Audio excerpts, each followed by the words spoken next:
யாரும் பாக்குறாங்க, கொஞ்சம் சும்மா இரு. டேய் நீ சும்மாடா, நீ ரொம்ப சின்ன பையன்டா, உனக்கு ஒண்ணுமே தெரியாது.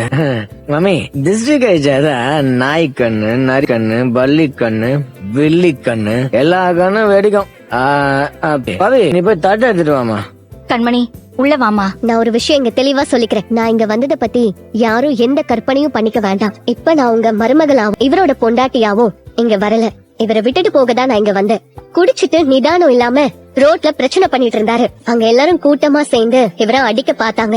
அந்த சமயத்துல நாங்க இருந்ததால அதை தடுக்க முடிஞ்சது. ஒரு மனிதாபிமான விதத்துலதான் நான் இவரை கூட்டிட்டு வந்தேன். அந்த பிரச்சனையை நான் பார்த்ததால ஏதோ இதோட முடிஞ்சது. இல்லன்னா என்ன ஆயிருக்கும்னு நான் எதுவும் சொல்ல விரும்பல. நீங்களே யோசிச்சுக்கோங்க. உங்க மகனை பத்திரமா பாத்துக்கோங்க. அண்ணி, கண்மணி கண்மணி என்னையா விட்டு போறா? கண்மணி நில்லு, நம்ம 2 பேரும் இங்கதான் இருக்கணும். கண்மணி போன கண்மணி. ஏய் நீ முதல்ல போய் வண்டியாரா, அவளை போய் கூட்டு வந்துடலாம். கொஞ்சம் சொன்ன கேளுங்க. நீ நிதானத்துல இல்ல, வீட்டுக்குள்ள போய் பேசிக்கலாம். விடாண்டல பெருசா பேச வேண்டாம். நீ என்ன பெரிய சமாதான போறாவா? அவ இல்லாத இடத்துல நான் கூட இருக்கிறது, நானும் போறேன்டா. அண்ணா சொன்ன கேளுங்க. விடா அண்ணி, அவ விட்டாலும் உன் தம்பி அவளை விட மாட்டாரு போல இருக்கே. பைத்தியக்காரன் குடிச்சிட்டு மானத்தை வாங்குறான். இவனை தம்பின்னு சொல்லவே எனக்கு அருவருப்பா இருக்கு. அன்பு சொன்னா